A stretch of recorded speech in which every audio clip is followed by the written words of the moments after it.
Life for Life. The summer days that followed were full of rest and pleasure for young and old, as they did the honors of Plumfield to their happy guests. While Franz and Emile were busy with the affairs of Uncle Herman and Captain Hardy, Mary and Lemuel made friends everywhere, for, though very unlike, both were excellent and charming girls. Mrs. Meg and Daisy found the German bride a housefrau after their own hearts, and had delightful times learning new dishes, hearing about the semi-yearly washes, and the splendid linen room at Hamburg, or discussing domestic life in all its branches. Lemuel not only taught, but learned, many things, and went home with many new and useful ideas in her blonde head. Mary had seen so much of the world that she was unusually lively for an English girl, while her various accomplishments made her a most agreeable companion. Much good sense gave her ballast, and the late experiences of danger and happiness added a sweet gravity at times, which contrasted well with her natural gaiety. Mrs. Joe was quite satisfied with Emile's choice, and felt sure this true and tender pilot would bring him safe to port through fair or stormy weather. She had feared that Franz would settle down into a comfortable money-making burgher, and be content with that, but she soon saw that his love of music and his placid Lemuel put much poetry into his busy life, and kept it from being too prosaic. So she felt at rest about these boys, and enjoyed their visit with real maternal satisfaction, parting with them in September most regretfully, yet hopefully, as they sailed away to the new life that lay before them. Demi's engagement was confided to the immediate family only, as both were pronounced too young to do anything but love and wait. They were so happy that time seemed to stand still for them, and after a blissful week they parted bravely, Alice to home duties, with a hope that sustained and cheered her through many trials, and John to his business, full of a new ardor which made all things possible when such a reward was offered. Daisy rejoiced over them, and was never tired of hearing her brother's plans for the future. Her own hope soon made her what she used to be, a cheery, busy creature, with a smile, kind word, and helping hand for all, and as she went singing about the house again, her mother felt that the right remedy for past sadness had been found. The dear Pelican still had doubts and fears, but kept them wisely to herself, preparing sundry searching tests to be applied when Nat came home, and keeping a sharp eye on the letters from London, for some mysterious hint had flown across the sea, and Daisy's content seemed reflected in Nat's present cheerful state of mind. Having passed through the Werther period, and tried a little Faust, of which experience he spoke to his Marguerite as if it had included an acquaintance with Mr. Felius, Blocksberg, and Auerbach's wine cellar, he now felt that he was a Wilhelm Meister, serving his apprenticeship to the great masters of life. As she knew the truth of his small sins and honest repentance, Daisy only smiled at the mixture of love and philosophy he sent her, knowing that it was impossible for a young man to live in Germany without catching the German spirit. His heart is all right, and his head will soon go clear when he gets out of the fog of tobacco, beer, and metaphysics he's been living in. England will wake up his common sense, and good salt air blow his little follies all away," said Mrs. Joe, much pleased with the good prospects of her violinist, whose return was delayed till spring to his private regret, but professional advancement. Josie had a month with Miss Cameron at the seaside, and threw herself so heartily into the lesson given her that her energy, promise, and patience laid the foundation of a friendship which was of infinite value to her in the busy, brilliant years to come, for little Joe's instincts were right, and the dramatic talent of the Marches was to blossom by and by into an actress, virtuous and beloved. Tom and his Dora were peacefully ambling altarward, for Banks Senior was so afraid his son would change his mind again and try a third profession, that he gladly consented to an early marriage, as a sort of anchor to hold the mercurial Thomas fast. Aforesaid Thomas could not complain of cold shoulders now, for Dora was a most devoted and adoring little mate, and made life so pleasant to him that his gift for getting into scrapes seemed almost lost, and he bade fair to become a thriving man, with undeniable talent for the business he had chosen. "We shall be married in the autumn, and live with my father for a while. The governor is getting on, you know, and my wife and I must look after him. Later we shall have an establishment of our own," was a favorite speech of his about this time, and usually received with smiles, for the idea of Tommy Banks as the head of an establishment was irresistibly funny to all who knew him. Things were in this flourishing condition, and Mrs. Joe was beginning to think her trials were over for that year, when a new excitement came. Several postcards had arrived at long intervals from Dan, who gave them "Care of M. Mason, etc." as his address. By this means he was able to gratify his longings for home news, and to send brief messages to quiet their surprise at his delay in settling. The last one, which came in September, was dated "Montana," and simply said: "Here at last, trying mining again, but not going to stay long. All sorts of luck. Gave up the farm idea. Tell plans soon. Well, busy, and very happy. D.K." If they had known what the heavy dash under "happy" meant, that postal would have been a very eloquent bit of pasteboard, for Dan was free, and had gone straight away to the liberty he panted for.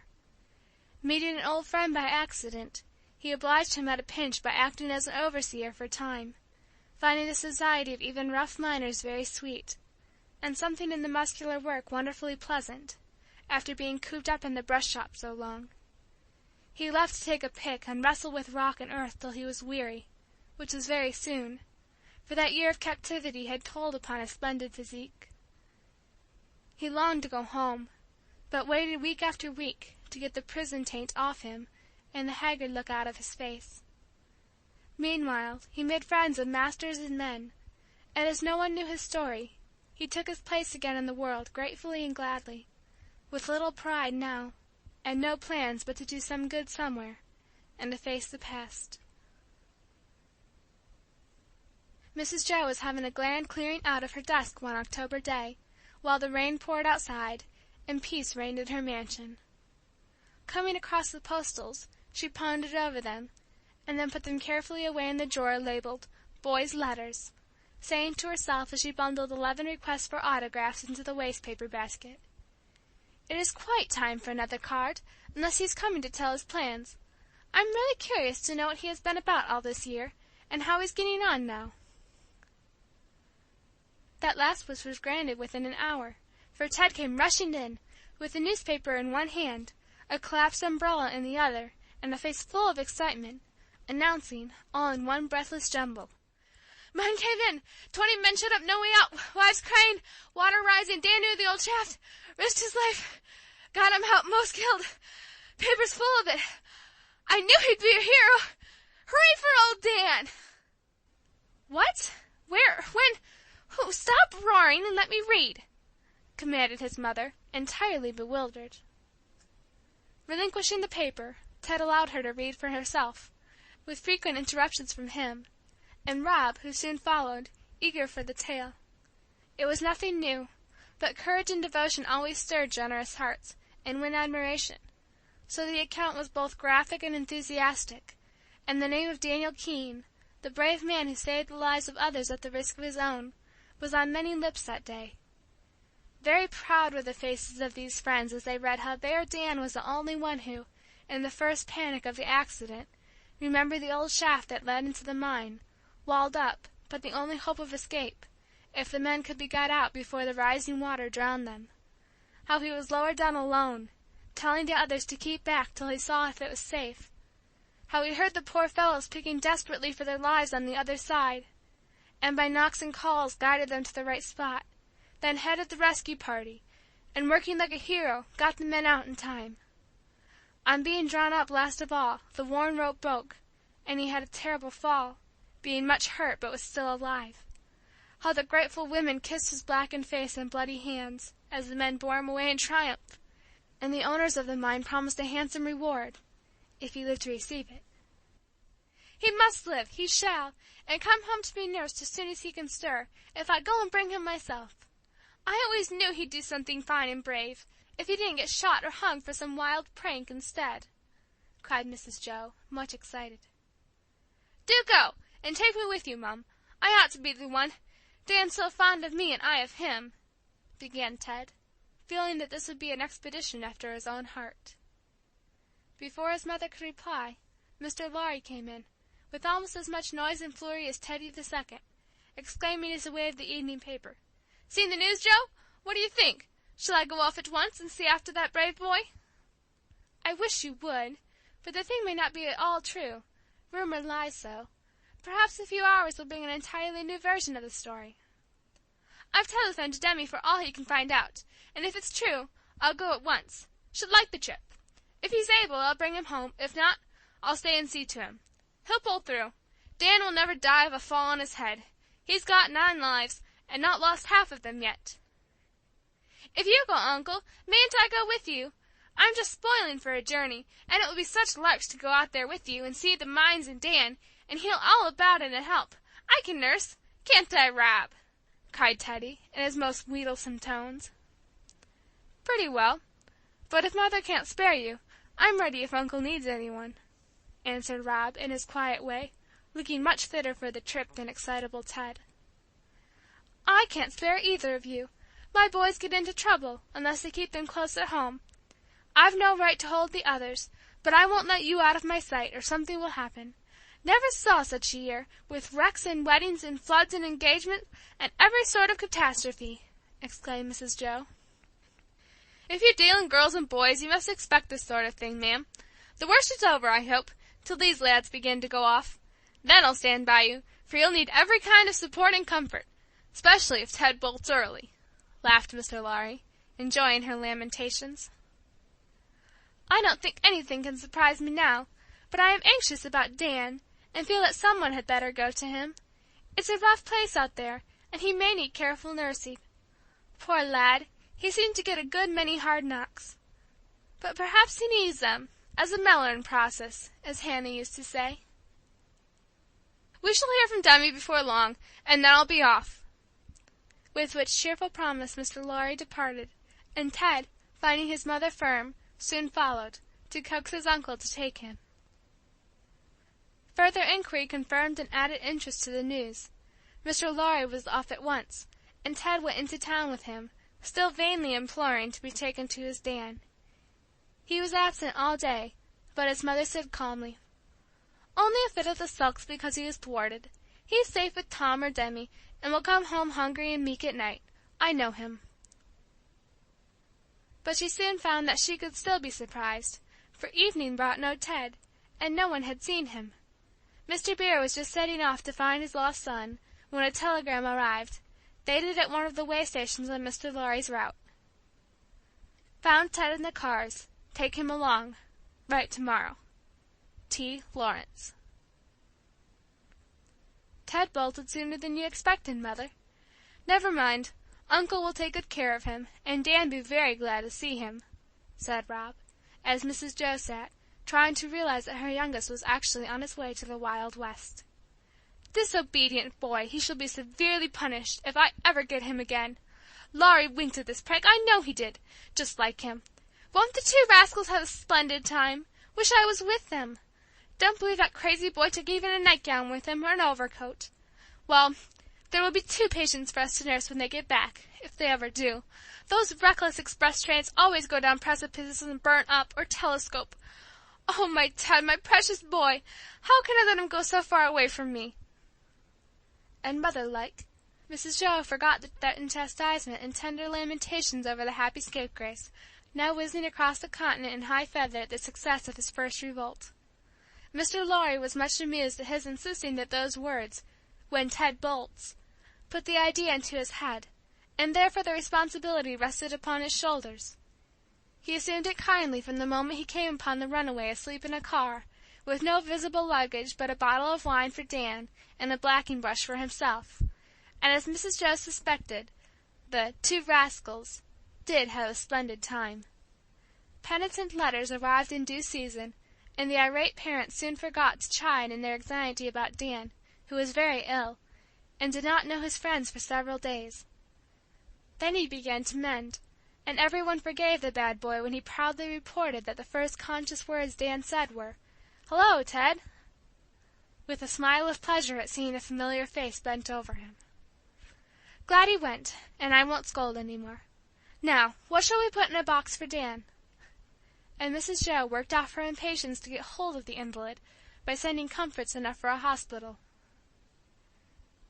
Cheering accounts soon began to come, and at length Dan was pronounced able to travel, but seemed in no haste to go home, though never tired of hearing his nurses talk of it. "Dan is strangely altered," wrote Laurie to Joe, "not by this illness alone, but by something which has evidently gone before. I don't know what, and leave you to ask, but from his ravings when delirious, I fear he has been in some serious trouble this past year. He seems 10 years older, but improved, quieter, and so grateful to us. It is pathetic to see the hunger in his eyes as they rest on Ted, as if he couldn't see enough of him. He says Kansas was a failure, but can't talk much, so I bide my time. The people here love him very much, and he cares for that sort of thing now. Used to scorn any show of emotion, you know. Now he wants everyone to think well of him, and can't do enough to win affection and respect. I may be all wrong. You will soon find out. Ted is in clover, and the trip has done him a world of good. Let me take him to Europe when we go? Apron strings don't agree with him any better than they did with me when I proposed to run away to Washington with you some century ago. Aren't you sorry you didn't?" This private letter sent Mrs. Joe's lively fancy in a ferment, and she imagined every known crime, affliction, and complication which could have possibly befallen Dan. He was too feeble to be worried with questions now, but she promised herself most interesting revelations when she got him safe at home, for the firebrand was her most interesting boy.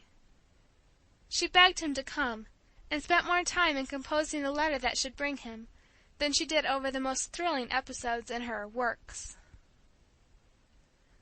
No one but Dan saw the letter, but it did bring him, and one November day Mr. Laurie helped a feeble man out of a carriage at the door of Plumfield, and Mother Bear received the wanderer like a recovered son, while Ted, in a disreputable-looking hat and an astonishing pair of boots, performed a sort of war dance round the interesting group. "Right upstairs and rest. I'm nurse now, and this ghost must eat before he talks to any one," commanded Mrs. Joe, trying not to show how shocked she was at the shorn and shaven, gaunt and pallid shadow of the stalwart man she parted with. He was quite content to obey, and lay on the long lounge in the room prepared for him, looking about as tranquilly as a sick child, restored to its own nursery in mother's arms, while his new nurse fed and refreshed him, bravely controlling the questions that burned upon her tongue. Being weak and weary, he soon fell asleep, and then she stole away to enjoy the society of the rascals, whom she scolded and petted, pumped and praised to her heart's content. "Joe, I think Dan has committed some crime and suffered for it," said Mr. Laurie, when Ted had departed to show his boots and tell glowing tales of the dangers and delights of the miner's life to his mates. "Some terrible experience has come to the lad, and broken his spirit. He was quite out of his head when we arrived, and I took the watching, so I heard more of those sad wanderings than anyone else.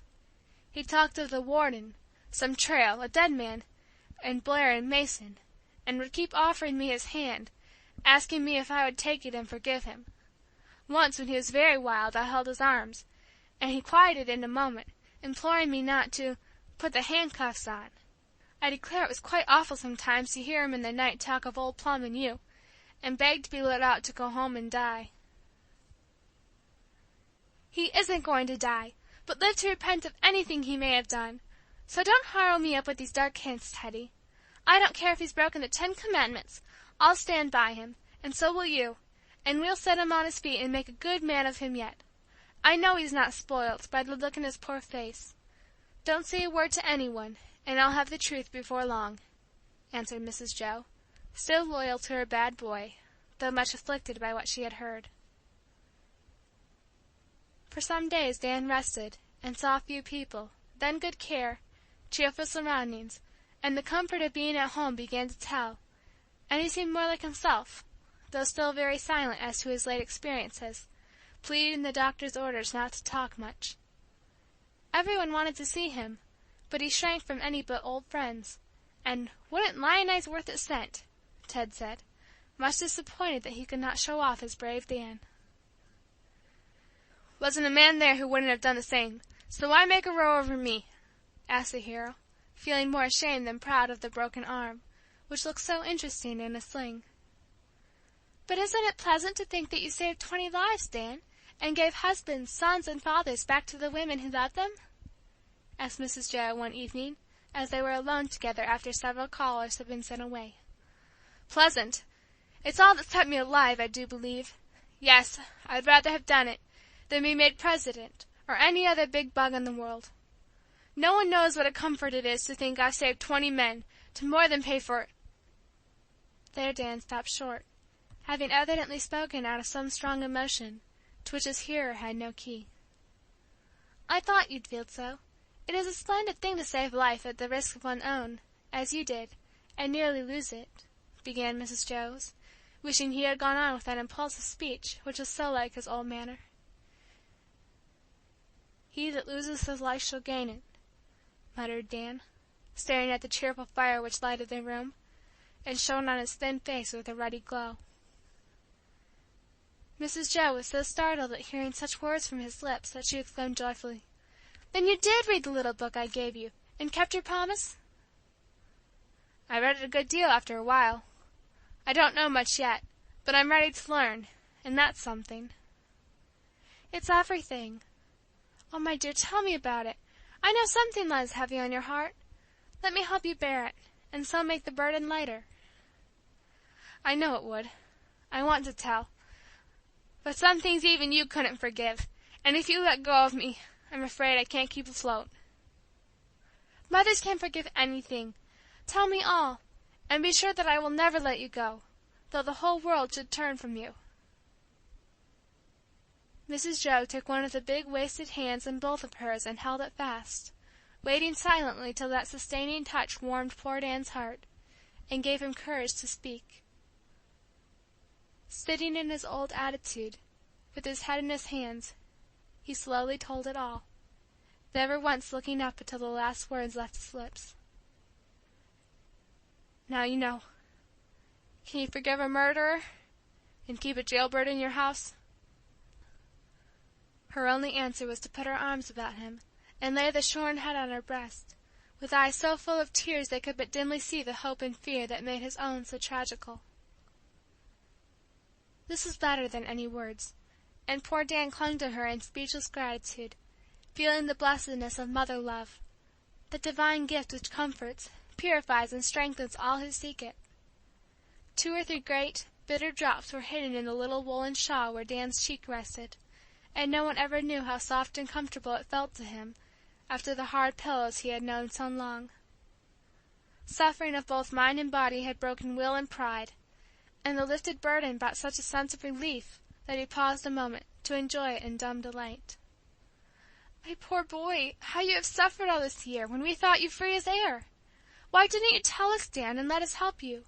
Did you doubt your friends?" asked Mrs. Joe, forgetting all other emotions than sympathy, as she lifted up the hidden face, and looked reproachfully into the great hollow eyes that met her own frankly now.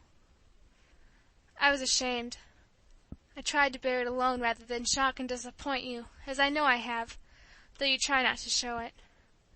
Don't mind, I must get used to it." And Dan's eyes dropped again as if they could not bear to see the trouble and dismay his confession painted on his best friend's face.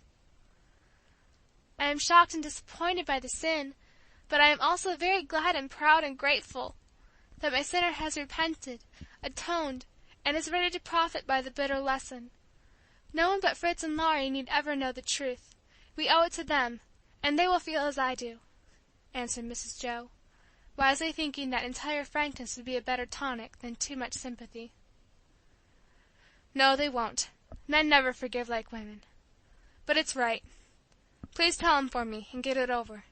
Mr. Lawrence knows it, I guess. I blabbed when my wits were gone, but he was very kind all the same. I can bear their knowing, but oh, not Ted and the girls!" Dan clutched her arm with such an imploring face that she hastened to assure him that no one should know except the 2 old friends, and he calmed down, as if ashamed of his sudden panic. "It wasn't murder, mind you, it was in self-defense. He drew first, and I had to hit him. Didn't mean to kill him, but it doesn't worry me as much as it ought, I'm afraid. I've more than paid for it, and such a rascal is better out of the world than in it, showing boys the way to hell. Yes, I know you think that's awful in me, but I can't help it. I hate a scamp as I do a skulking coyote, and always want to get a shot at him. Perhaps it would have been better if he had killed me. My life is spoiled." All the prison gloom seemed to settle like a black cloud on Dan's face as he spoke, and Mrs. Joe was frightened at the glimpse it gave her of the fire through which he had passed to come out alive, but scarred for life. Hoping to turn his mind to happier things, she said cheerfully, "No, it isn't. You have learned to value it more and use it better for this trial. It is not a lost year, but one that may prove the most helpful of any you ever knew. Try to think so, and begin again. We will help, and have all the more confidence in you for this failure. We all do the same and struggle on." "I never can be what I was. I feel about 60, and don't care for anything now I've got here. Let me stay till I'm on my legs, then I'll clear out and never trouble you any more," said Dan despondently. "You are weak and low in your mind. That will pass, and by and by you will go out to your missionary work among the Indians with all the old energy and the new patience, self control, and knowledge you have gained. Tell me more about that good chaplain, and Mary Mason, and the lady whose chance word helped you so much. I want to know all about the trials of my poor boy." Won by her tender interest, Dan brightened up and talked on, till he had poured out all the story of that bitter year, and felt better for the load he lifted off.